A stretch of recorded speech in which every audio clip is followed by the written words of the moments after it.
So it's 12:01. Call this meeting to order. Will you take a roll call? For Yes, Madam Chair. Mr. Brennan. Mr. Fergus. Present. Ms. Gleaton. Present. Ms. Herbert.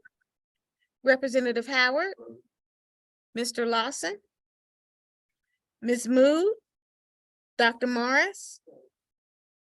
Mr. Smith. Here, I do, sorry. I see you. Okay, great. And Ms. Teresa, Here. Councilman Overture Walker. I will call the advisory board members, Mr. Kane, Mr. Green, Mr. Jenkins, I'm here. Mr. Coon, Ms. Robinson, Ms. Summers, Mr. Unthank, and Mayor Walker. Okay, sure. Mr. Brennan is present, Mr. Fergus, Ms. Gleaton, Representative Howard, Dr. Morris, Mr. Smith, and Ms. Teresa, and on the advisory board, Mr. Jenkins. Thank you. That will bring us to item 2, which is the adoption of the agenda. Is there a motion regarding the agenda? Thank you.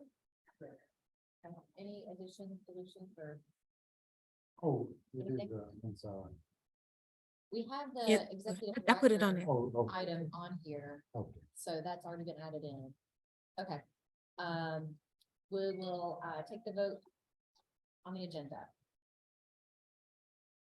Okay, Mr. Brennan? Mr. Fergus? Ms. Gleaton? Yes. Ms. Herbert? Representative Howard? Yes. Mr. Lawson? Ms. Mood? Dr. Morris? Mr. Smith? Yes, Ms. Teresa? Yes. Councilman Walker? Okay, motion carries.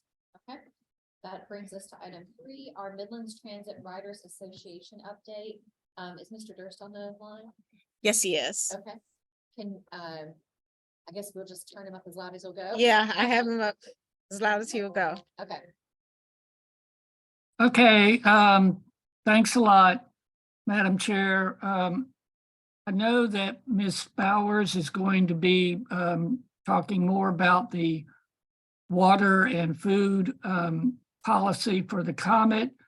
And I would just like to reiterate something that I said last month, which is there are people on the bus that have diabetes and other health issues. And they're going to need to be able to hydrate during the, especially during the summer months. So I would ask that the board seriously consider reestablishing the water and food policy. I understand that there's been some issues with people smuggling liquor on the bus, but I really think that that all riders shouldn't be penalized because of something that a few bad actors do. So please consider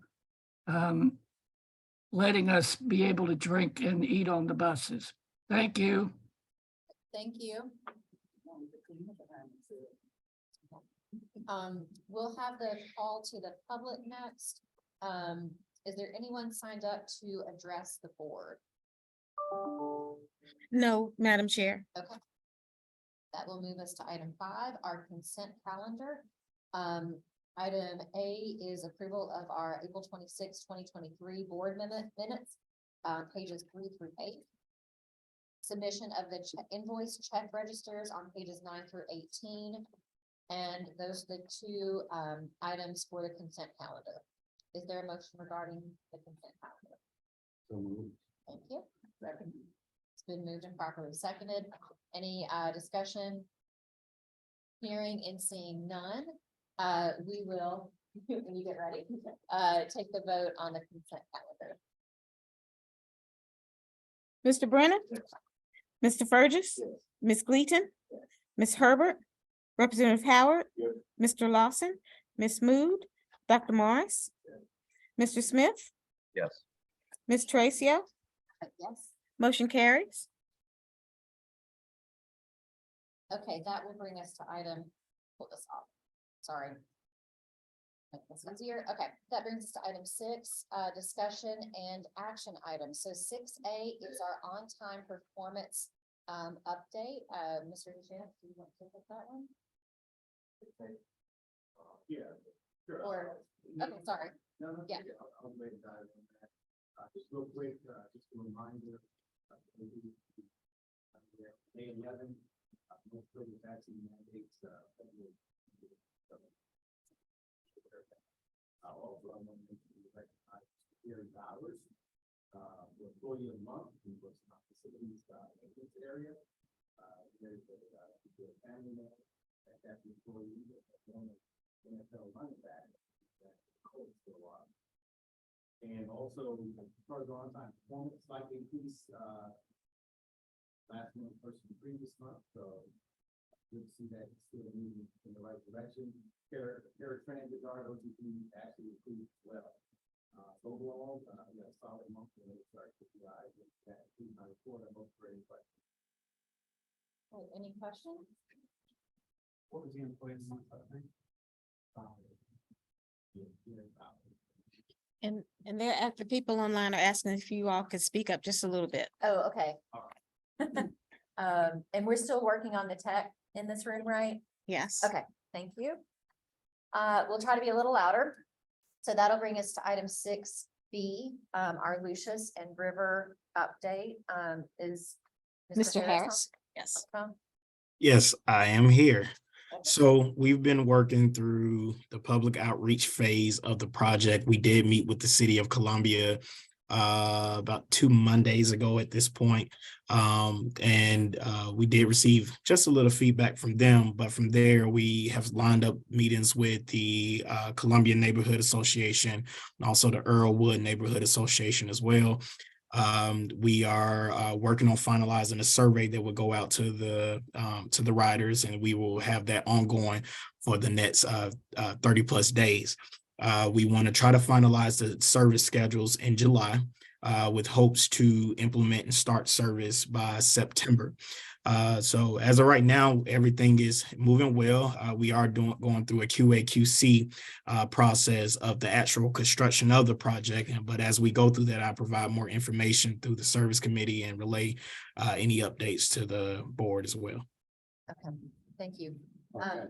Yes, Like as, during the last board meeting, we requested that they get in some type of discussion with Councilman McDowell. So I'm wondering. We've- did We've that reached out. happen? Yes, sir. We've reached out. And we're in the process of setting up meetings with all the elected officials that cover those areas. All right, one other question. I've spoken to several staff members about Mr. Livingston. Has that expertise out there? Have we made any contact with Mr. Livingston? Or have you decided that we don't need it? I think during our last conversation, I told you based on where we are now, I felt like we didn't, but as we progress forward, that we see the need we would. Yes, sir. But I haven't reached out to him directly. The thing is, all I'm hearing is Lucas Road Get these. is who you're talking to in the community. Nothing about all those route changes that's been going on. That's where the rubber gonna hit the road with the route changes, not talking to, these folks in the community, because they're gonna have no knowledge of what you're talking about, other than you changing the route. So I'm thinking we shooting our own self in the foot if we don't get on top of those route changes. Now, I'm basically a quiet fella. But if that thing goes, and I've been saying the same thing for 6 months, that we have that expertise out there that knows every route in the city of Columbia, has driven every route in the city of Columbia, has developed all these routes. And if we let that expertise just sit out there and we become the whipping boy of the public because we didn't use it, and every time we have a meeting, it's $100,000 consultant telling us how to do it wrong. All right, that's all I wanted to say. about Okay, that.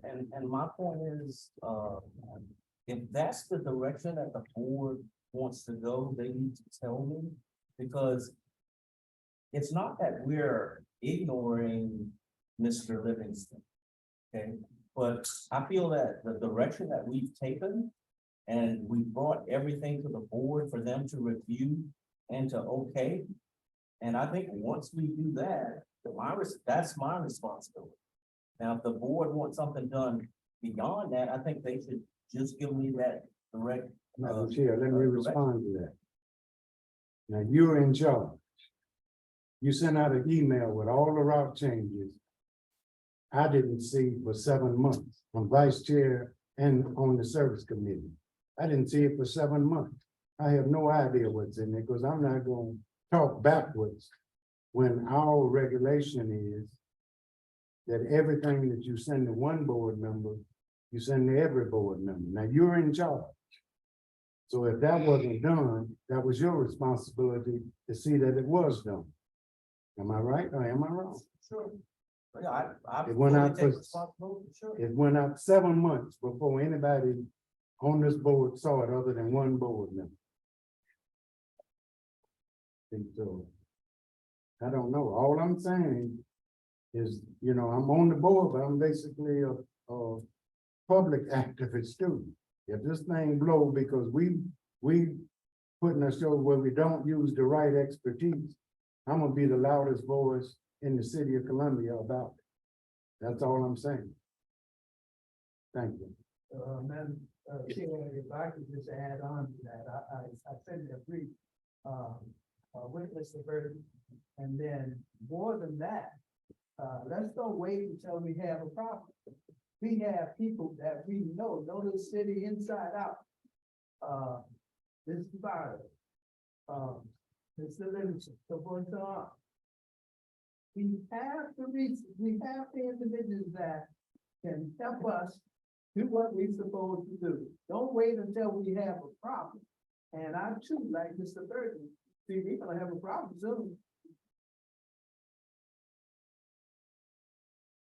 Okay. Does that, Okay, so from your direction, you want me to bring Mr. Livingston on to review what we've done or what we've done? That's a good chance. You're saying nothing on it. We want you to run the comment. Well, All right. that's what I'm doing. But this was said to you, and the idea was given to you over 6 months, but you've known this ever since you've been at the comment, that this expertise is available. Ever since you've been at the comment, you've known that expertise was available to you. So it ain't somebody that you just, I brought up 6 months ago. This man spent 43 years here and willing to offer his services anytime we need it. It is not that who's doing it can't do it, but this young man knows how these routes mesh, how they mesh with time to each other. And we still gonna have problems. Even with that, we aren't gonna be without problems. But I'm just saying we should minimize it. Not only that, this young man was the one going around the city selling the penny tax. See, so he has a history of even pushing the penny tax with Hayward Bannister on the last vote. So I don't, it just amazed me, but if you got a reason, just tell the board your reason. We elected you to be the comment. Just And tell the that's- board your reason. To me, that's what I've been doing, and that's why with the help that we've been getting from Mr. Harris and with the routes and everything that we presented of how the service is going to go over to the Cooper stop. All that was presented to the committees and the board. All that information was feeded into the software packages that we have. That's what we use to help generate this and all the different contents. So we went through all this complexity over a year ago. When we had Mr. Hubble on board, he assisted us with that. Excuse me. sorry, let's not let No. people finish their thoughts before we interrupt. No, We I'm need not to gonna keep let the you meeting talk in about order. Mr. Hubble, because Mr. Hubble was a high-paid consultant. And his reason that he gave to this board for for establishing the post system is the way cities get lower income folks from downtown. I don't think that was Mr. Hubble, That was Mr. Hubble. I got the jump drive. okay? You sure that wasn't the Walker and Associates group? Whoever Yeah. you had for a consultant, that did the That post. was, I think that comment was made during the presentation of. What did you do about that comment? Reimagine a comment, that was the Walker and Walker. And the reason, now let me, I might have to keep going. For the simple reason, when that was done, the reason the post system is not down the street is because it said too much time in there, that they couldn't push the post system down the street. Am I right? You took at the Superstar. At the Superstar. Basically, the routes that were even coming to the Superstop, they were going to be in a line where they connect with whatever routes that were coming over there. So basically, you would have a similar smaller pulse system over there. It wasn't gonna be smaller now, be honest, you're gonna have to be honest with us. Everybody in this room should know that that was a backdoor effort to close main transit. Okay, everybody knows that. That's why nobody in this room know what's down there on the corner, because all three of them are gone. That know what's down there on Lucius Road. All we know is a parking lot. Now we got to develop that parking lot for something. If it was done right, personal facilities would be there. Now we got to go back and figure out when are we gonna be able to do that. All this stuff gonna hit the fan And during a voting period for the pink. And That's all also, I'm saying. you know, my point too is, yes, I was not involved in the initial process or the approving of the Superstop. When I assumed the responsibility as interim executive director, then that's when I found out about the project that was going up here as far as the Superstop. So it was my job to continue that project. And when I assumed those responsibilities, that had been, I would think, brought to and approved by the board. So I'm basically trying to fulfill what the board instructed in that project. See, you're leaving out a long time when you were in charge. I haven't missed any board meeting. I'm vice chair. I serve on the service committee. I didn't see the route changes and it was circulating for 7 months and I never saw it. You were in charge. Yes, and I, So it didn't dawn on you to when I get saw that those email service to all the changes, rest of the board? when I saw those service changes, yes, they were in place. When I picked up the project, I would think those things would have gone through the committee that they should have. I did not create those routes myself. No, They but were you, already there. but you saw it And that's down. why I was trying to, based on the project that we had, I was trying to continue to move it forward based on what was there. I'm sorry. Thank you. Yes, Dr. Morrison. I don't think we should do anything about what happened, but what we can do is look at how we can move forward. And yes, all of us know. So, probably many of us do against, but because city wants the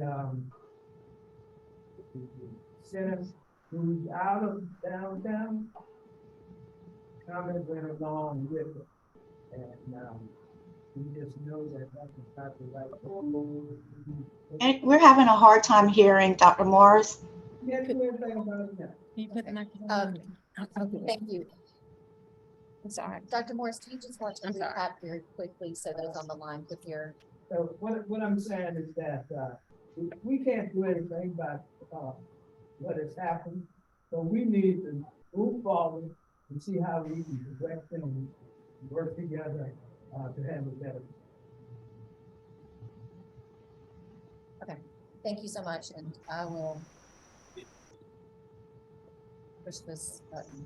It- I push, oh, is it on? Can you use this one? Okay. Madam Chair, Yes. if I may add, I just wanted to make sure that the board was well aware that, again, we're implementing this project in phases. And we did have a work session to go through the changes, and these changes were also communicated to the city of Columbia, and we notified them of what the percentage change would be in terms of the Lucius River Super Stop, and more so as it relates to the downtown Comet Central location.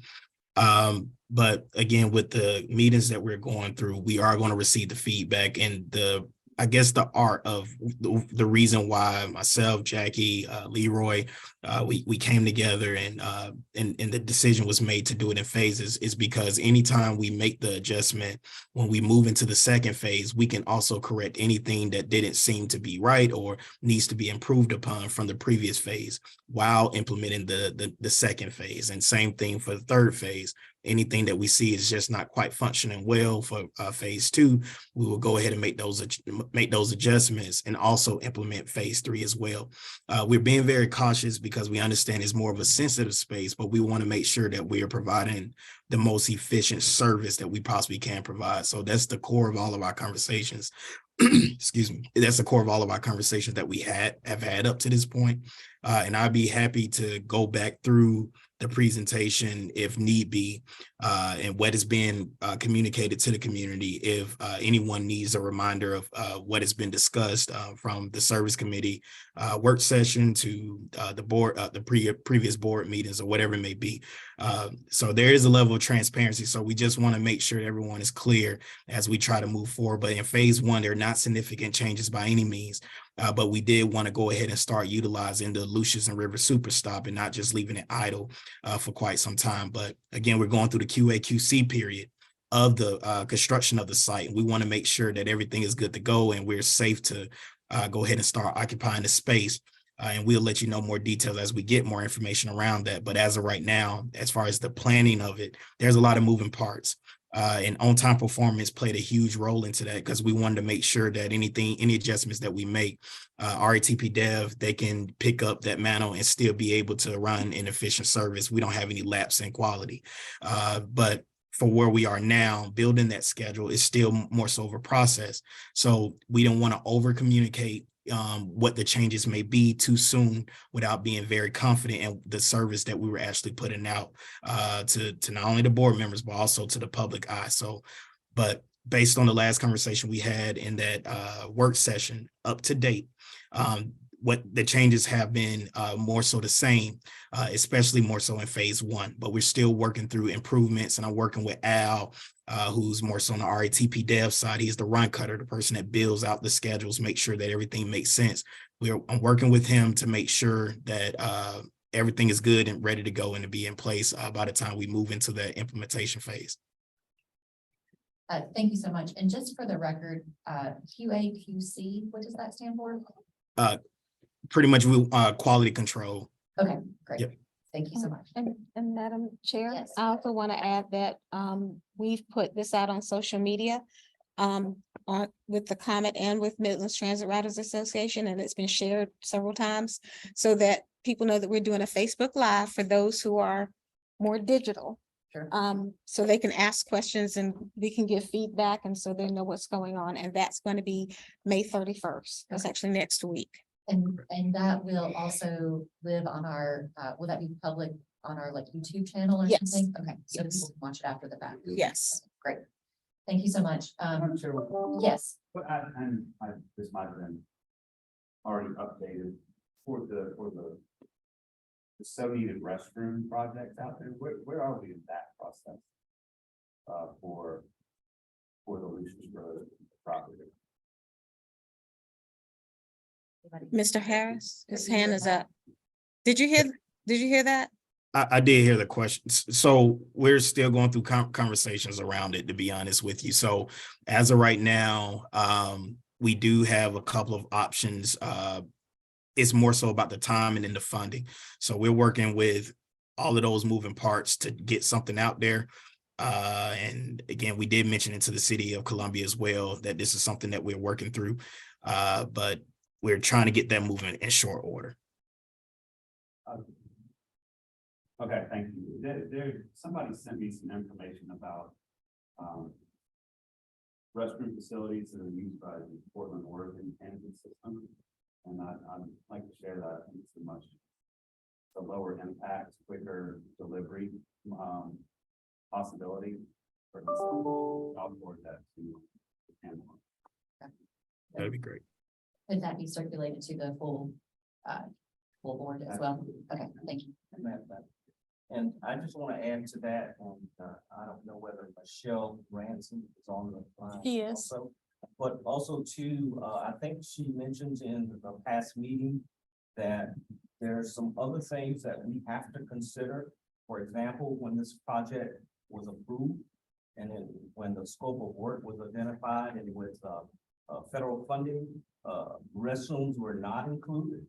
So it does pose a problem of how do we get that restrooms out there. We've been looking at options, so we'll have them, but we have to consider that too.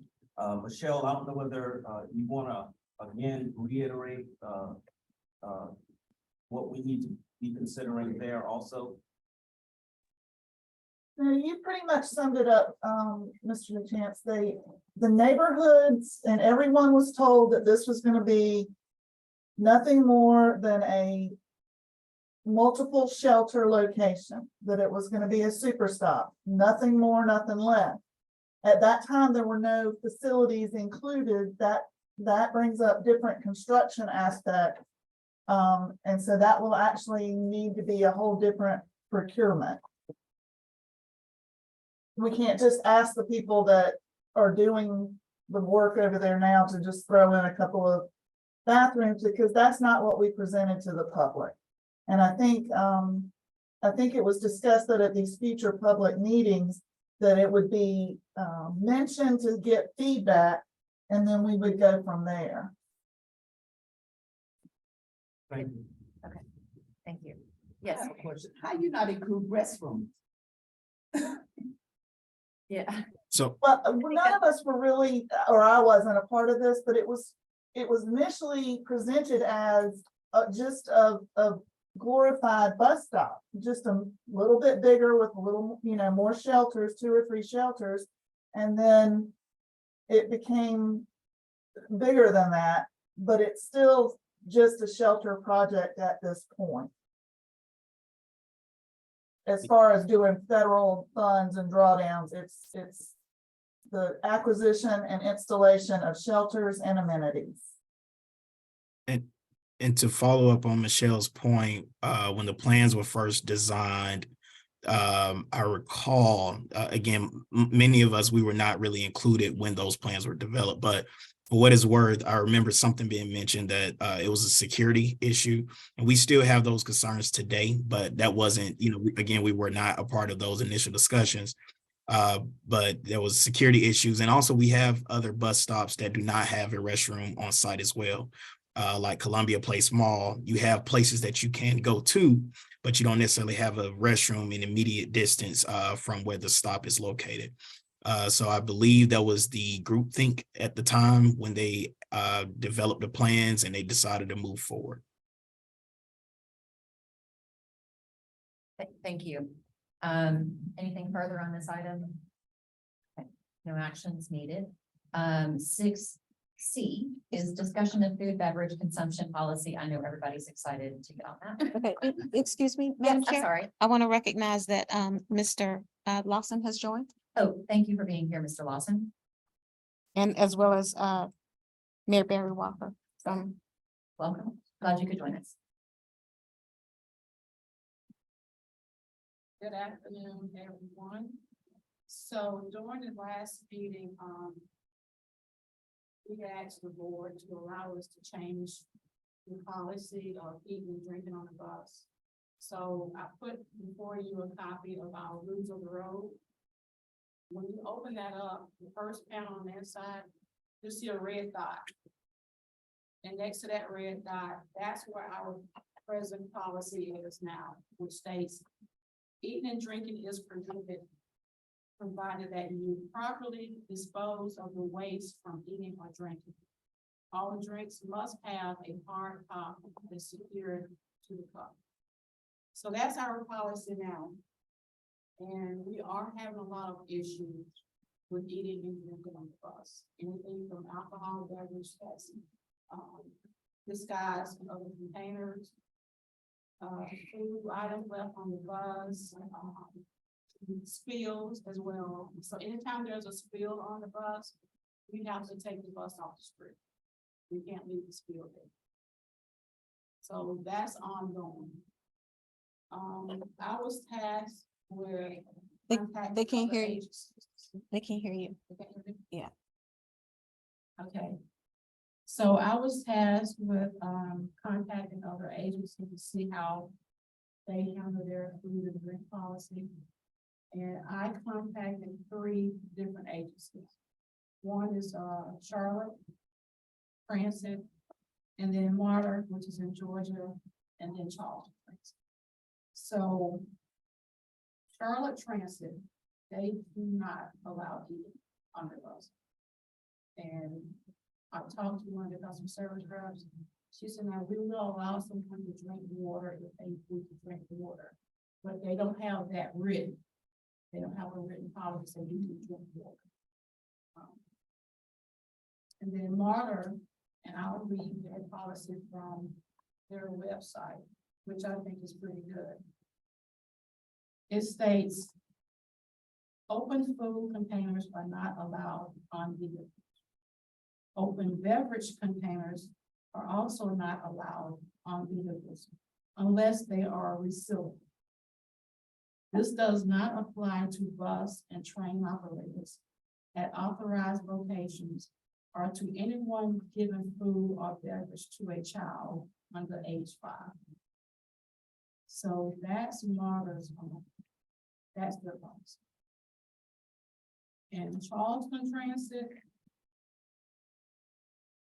their policy states, if your cup lid does not lock screw on, it is not allowed on the bus. Paper or plastic cups with pop-on lids are not allowed. Spills cause delays to service and damages to other riders. And they have a no eating policy as well. So what we're asking is to, our previous policy was that we allowed food and drink on the bus. They could bring it on the bus, but it had to be properly packaged. There were passengers that wanted to drink for whatever reason, if they were diabetic, and they merely asked the driver, can I drink some water to take my bus? And that's how it was done before. The driver would allow that. And so I guess at this point, is there questions? How do you want to proceed? Do we want to have a discussion about recommendations to what we want in our policy? Yes. Okay. I'd love to hear from the board. So I'll ask Madam Chair, Mr. Cooksey, if he will, because he has a lot of experience with other companies. And what do they do in Jim? Yeah, I think the policy she read in reference to MARTA is more in line with the policy she read in reference to MARTA. It's more in line. You'll find a lot of agencies, it may not be written in reference to the portion of eating. You know, it's kind of handled by it's kind of a general blanket policy, and then it's almost a case by case, because it is correct. You do have people with medical conditions, and you do make exceptions if it's within reason to do so. In reference to the eating portion, the drinking is generally the same across the board. I mean, you really need to make sure you have a sealed top of some type. What happens is when you have those spills, it brings the bus out of service. You know, we obviously can't continue. So that's a big issue. Slip and fall is a high risk for that. And then just the service, the customer service. If I have to take the bus out of service, wait for another one. And obviously, I'm delaying the entire line. So, as far as the drinking thing, I think we do need to look at making sure that whatever we provide, that there's some type of solid seal on. I mean, we're going into the summer months and I get it, it's hot. You know, I think we should also possibly look at how long is a person on the bus? You know, how long does someone take to ride? 1 or 2 stops, they're off. It may not be an issue, right? Necessary, but we know during these hot months, people need to drink water. Realistic about that, or it's like these, we need to be cognizant of that. You'll find it across the board, just different people handle it different ways. So I hope that answered their help anyway. Yeah, they didn't think about it. You're welcome. Anything else, anything online? For feedback? No.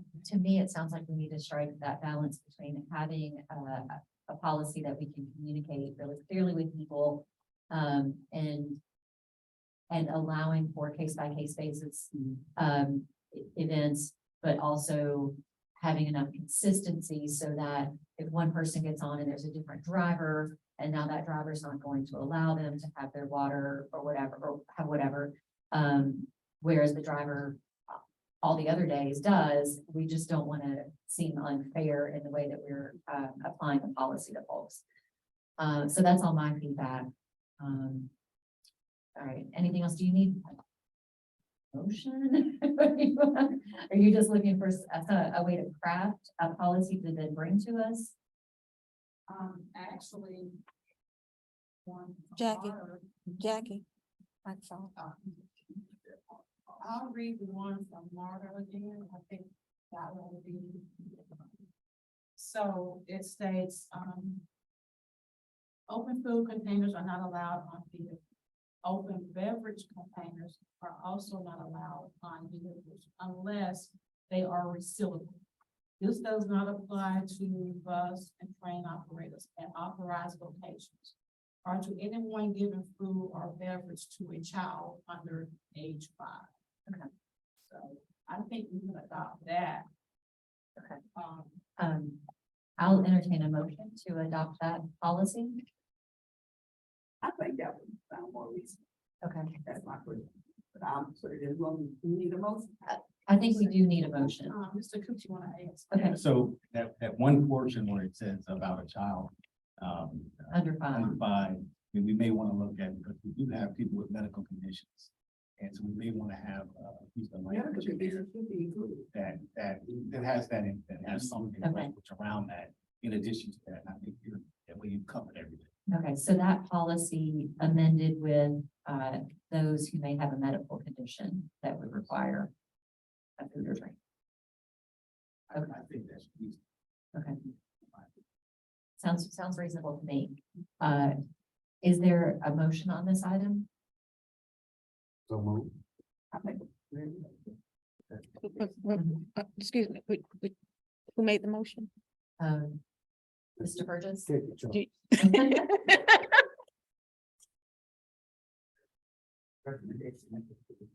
Okay, Thank you.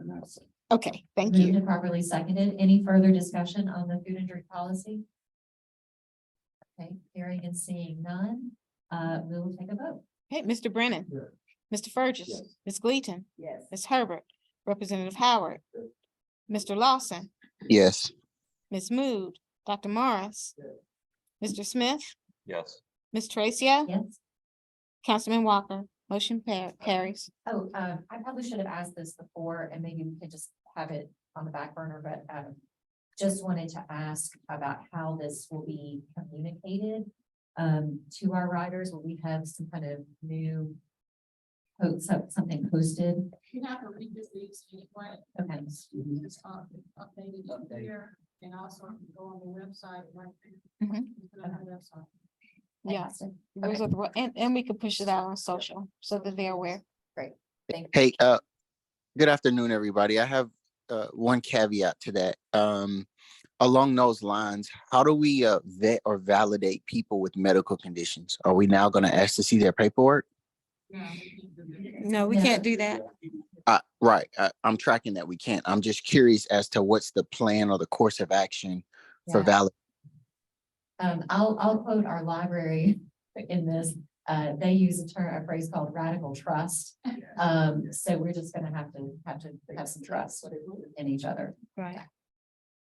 Okay, that'll bring us to 6D. Also, Oh, excuse sorry. me, the other way that we will communicate this is we can put announcements on the buses to Okay. let people know what the new policy is. That's a good idea. Sounds great, great. So we don't want anybody to run afoul of the policy without knowing it in Right. advance. Okay, that'll bring us to 6D, the Executive Director Search Committee recommendation to the board. Mr. Walker could not be here today. I think Mr. Burgess was gonna give. Yes, Yep. the group met and we determined that the base.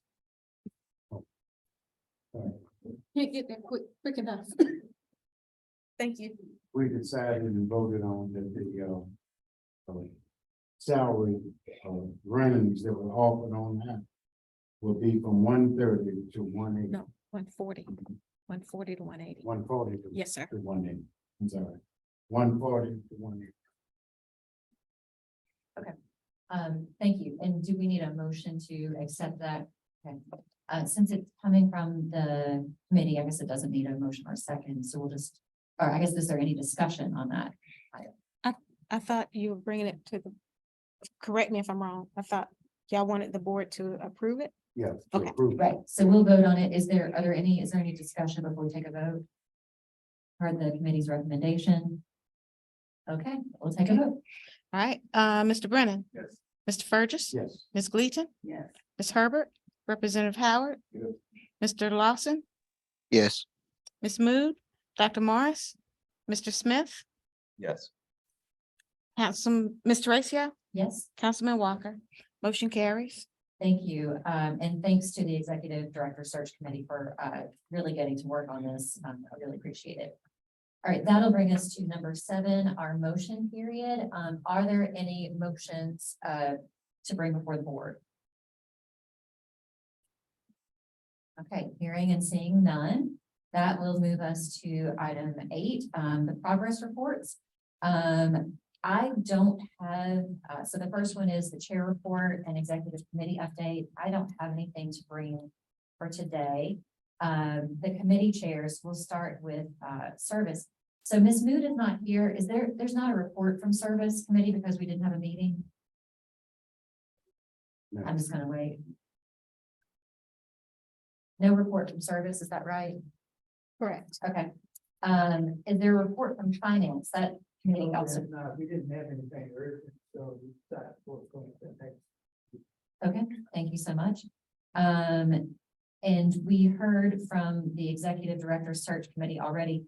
Is there anything else from that committee? Besides, okay, the recommendation? Great. Excuse me. That'll bring us to our executive staff updates. Our interim executive director, Mr. DeChamps.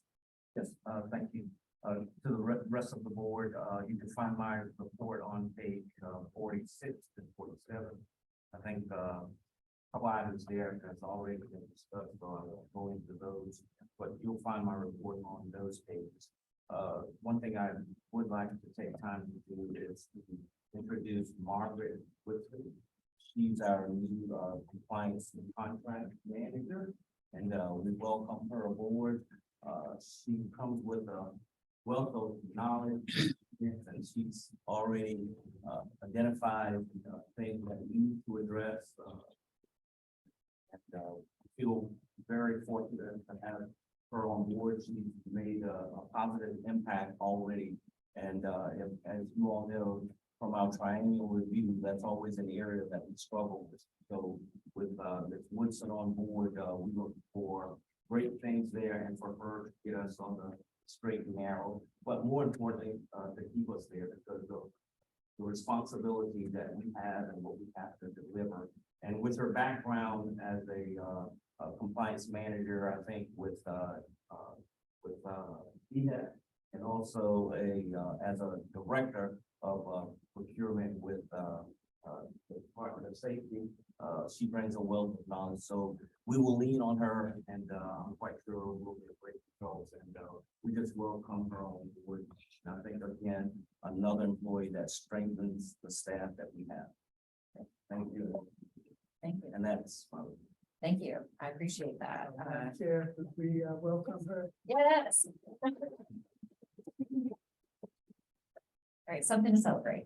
That will bring us to B, our Chief Financial Officer. Good morning. Can you guys hear me okay? Can I use your microphone? Hold on one second, Rob. Okay, talk now. Good morning. Can everyone hear me okay?